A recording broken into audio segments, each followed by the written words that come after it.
balik lagi ke Bukit Tinggi, kita langsung ke Wisma.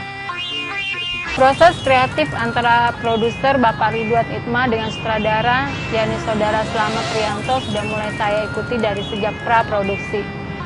Memang tidak mudah memadukan dua ide dan gagasan ke dalam konsep visual.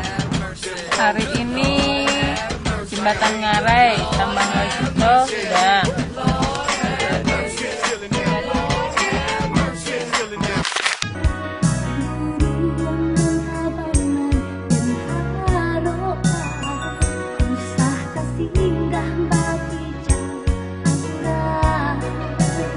Video klip sendiri buat saya waktu itu begitu banyak orang Minang atau orang Sumatera Barat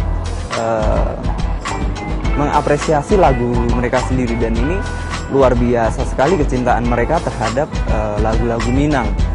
Inilah membuat saya tertarik karena memang di Nusantara kemungkinan hanya di wilayah Sumatera Barat yang antusias dari masyarakatnya begitu besar untuk mengapresiasi musik mereka sendiri.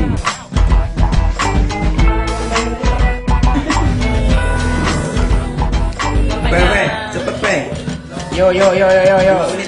Yuk.